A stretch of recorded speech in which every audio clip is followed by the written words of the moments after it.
this law has come to, where they say, oh no, there's nothing wrong with whipping your child. You can whip your child. They tell you that so they can lock you up, huh? They tell you that so they can lock you up. Whip your child. There's nothing wrong with it. The law is against abuse. Well, where does abuse start and when does discipline? Where does discipline end and abuse starts? Where does discipline end and abuse starts? Who knows? The law knows when they take your butt to jail. They have you standing in front of a judge trying to explain to the judge why you were disciplining your child that you feed, clothe, and send to school,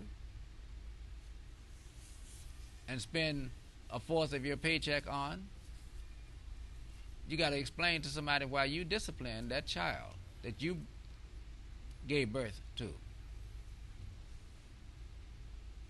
Now, mind you, I can see it.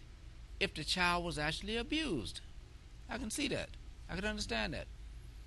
But you look at what is happening in this world right now, and you see the manifestation of the dissemination of natural laws.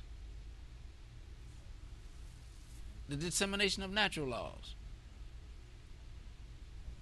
It was a natural law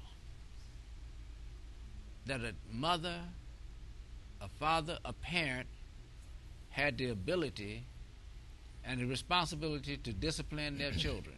Now, if I sound as if I've gone away from the subject, I have not gone away from the subject. We're talking about control over oneself. When you have control over yourself, you have control over your environment. And if you have control over your environment, you have control over your children. And they will do what they're supposed to do, just like you're doing what you're supposed to do, and they won't require the discipline that we're speaking of, like corporal punishment. It will not require that.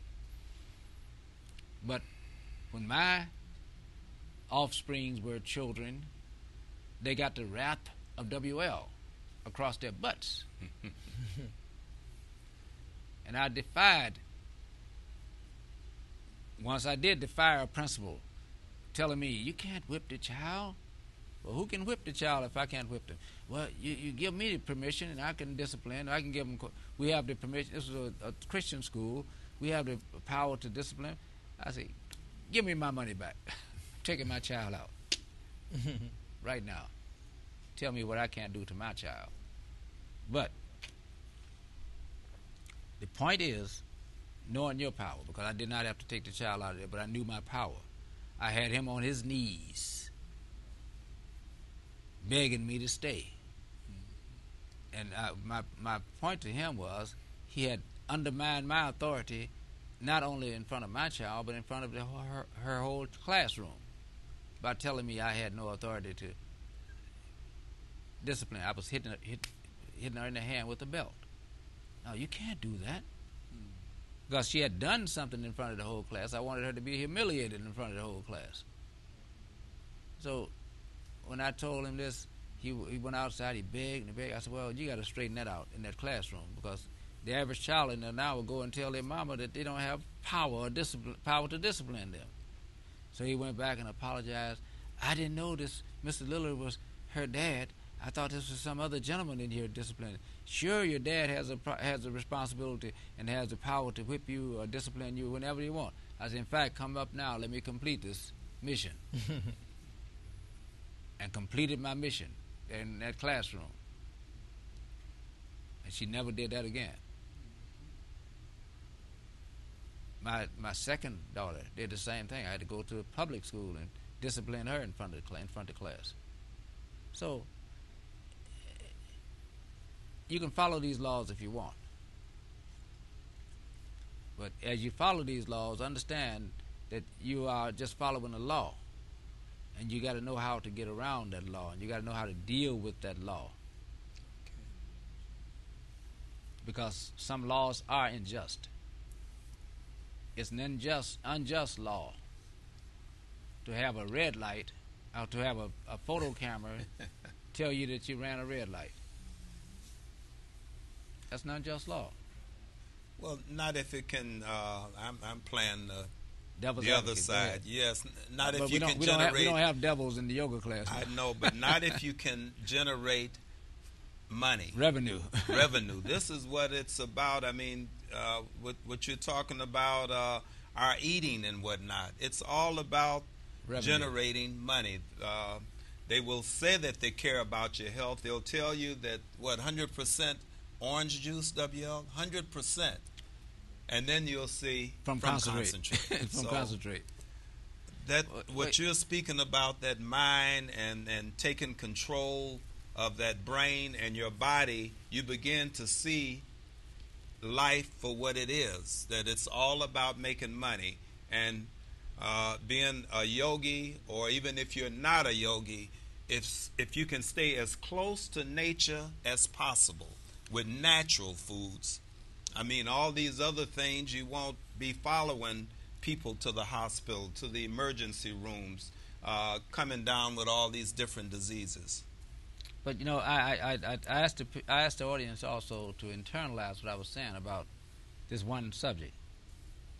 Even a superficial analysis will reveal that we have, in fact, very little command over the mind, because the body exerts a powerful control over it. Sure. Okay. Now, you see how many entities you're dealing with there? Well, who is it when they talk about we have little control, because the body has the control? See, think about it. Say, we have, Bill, we have little control over the mind, because the body exerts a powerful control over it. We.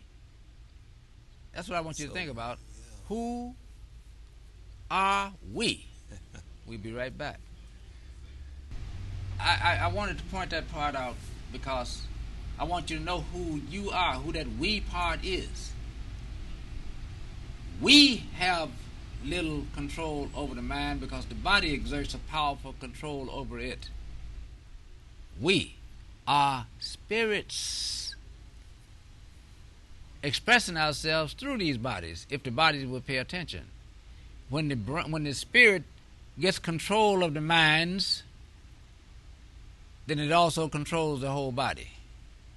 When the spirit gets control of the mind, because the mind does what the brain tells it to do. When the spirit gets control and starts telling the mind what to do, it's going to be a whole different direction for your body. You'll find a whole different direction. I agree. Okay? Now, Carl, all good things must come to an end. And this one has been good. Yes, it has, WL. And I, too, learned from each experience we have here in yoga class. For I, too, have 5 senses that are in the body, and I'm confronted every day with things that the body desires, but I'm able to tell myself, which is the body, that you can't have that, you're not going to eat that, or you're not going to do this. And this is one of the great teachings or great things you'll find when you take up the lifestyle of yoga. And it's truly a lifestyle for every day. You run into different things, and if you're led by the body, you'll go another way. If you're led by the Spirit or listen to the Spirit, you will not do things that will destroy the temple. Simple as that. Bill, would you like to give a closing remark? Yeah, I just like to say that I am truly the author of the Fractional Outline Math book, not just the Fractional Outline. And hopefully sometime in the near future you will see these books on the bookshelves in the stores. And I'm enjoying myself with this yoga class. Where can we get the book right now? Where can we get the book right now? Well, you can get the book from me for the time being, if you want to. How do I get it from you? Well, you have to call my 800 number, 708-868-1800. That's my phone number. And anyone that But you have wants